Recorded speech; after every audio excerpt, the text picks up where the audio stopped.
The ideal entrepreneur.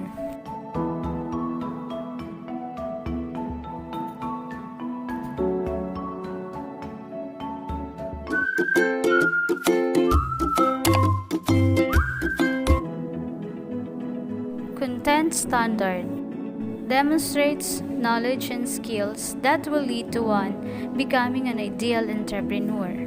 Performance standards sells products based on needs and demands. Most essential learning competencies.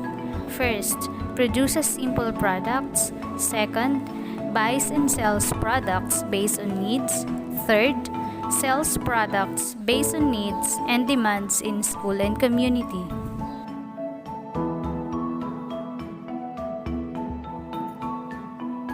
Good day, study buddies! Let us study learning new skills here in our TLE class.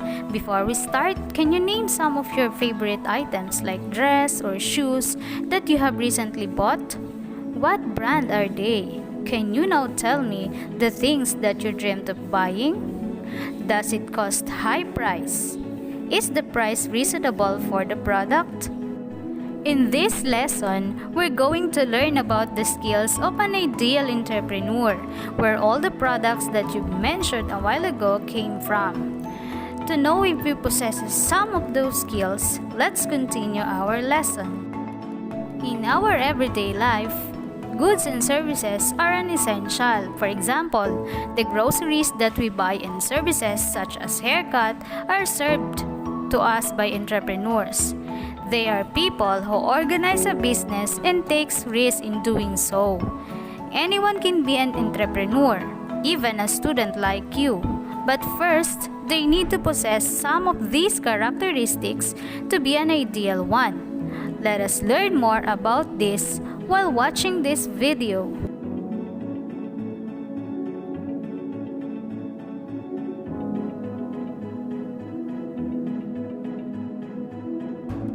Today, we're going to find out what is an entrepreneur, the qualities of someone who is a great entrepreneur, and the different tips on how to choose the business that sells to people.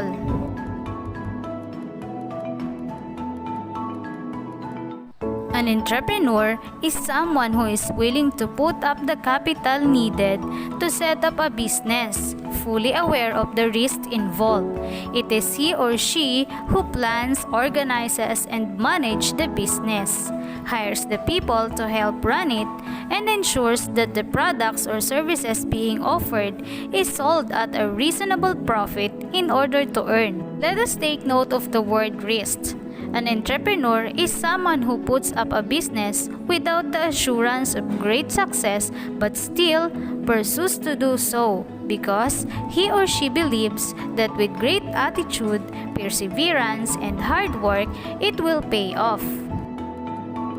Now, let us know what are those qualities that an entrepreneur needs to possess to be an ideal player in the business industry.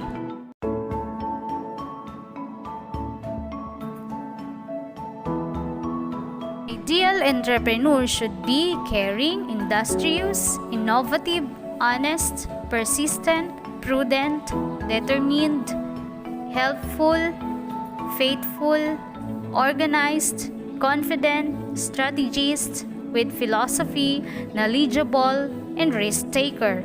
How do we know if someone is an ideal entrepreneur? First, caring. Understands the feelings, concerns, and needs not only of his or her customers but also his or her workers. An ideal entrepreneur considers his customers and workers the most in his business because he knows that concerns coming from them are the things which will make his business even better.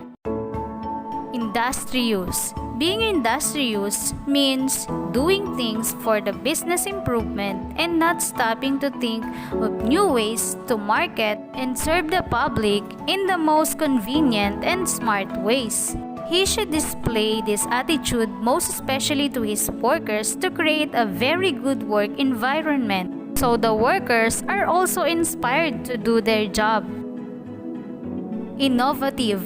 This quality means being open to all possibilities and opportunities to grow their business. He must have a vision of what the community needs and what will be the future trend to be prepared to cater those needs in the future. Honest. We have a saying that honesty is the best policy, and this is very true when it comes to business. All entrepreneurs must be trustworthy so that the consumers may be at ease at all times. Trust is a big part in maintaining a good relationship with your consumers. Persistent. Being an entrepreneur may cost you many setbacks or failed goals, but the most important thing is to never give up in doing your business and to always strive to be better. Being persistent does not easily give up or let go. Prudent. Being resourceful is also one good trait when it comes to business. Since we are putting up a capital, we must ensure that the money never goes to waste, and so we must be good at handling the capital and also the profit which comes from our business. Determined. Someone who is not afraid to try new things, deal with people, and plan things for the betterment of their business. He is someone who never stops because he knows that it will get him success if he continues to strive hard. Helpful. Entrepreneurs, be it small or big business, are people persons. It means they are always ready to help and give assistance to what the consumer needs. Therefore, building good relationship with them which they can use to broaden their scale when it comes to their consumers. Faithful. An ideal entrepreneur stands always within the truth and do rightful things to build trust within workers, consumers, and future business partners. He or she conducts business fairly and cultivates a culture of righteousness. Organized. Doing business is not as easy as any job. Thus, being organized is a must. There must be a clear organization from the budgeting to the execution of the business so that we may avoid disappointing our customers. Confident.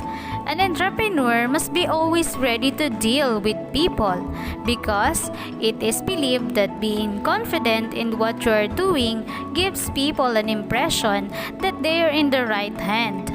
The way an entrepreneur handles people leads to good relationship with your consumer. Being confident feels or shows certainty as of success. Strategist. In doing business, a plan is always the first step because it is where we make our strategy to be known to the public, thus making loyal customers. Some of the common strategies that today's entrepreneur used are the social media ads and getting the help of some social media influencers to appeal to people. With philosophy. This is one of the good qualities that a person must have. To ensure trust from your customers, the business must follow a philosophy which strives for customer satisfaction and convenience. There is a saying that customer is always right. Knowledgeable. An ideal entrepreneur is like you students. He studies and learns through experience and research. A business doesn't happen overnight. It requires effort and a great study and understanding of what you are going to put up. Risk taker. It starts with a single step. Deciding to the risk of putting up a business, producing the capital, and taking up strategies are the stepping stones to a future success. One must not be afraid to try, fail many times, and get back up again to continue the business, because only those who perseveres are the ones who succeed. For starting entrepreneurs, one of the key things that we need to master is establishing a business that produces simple and affordable products or a business that offers services. Let us differentiate products from services. Product is something that is manufactured following a process, while services, it is defined as work that is completed by a person for another individual. The list below are the 7 hints to help one decide what type of business to get into.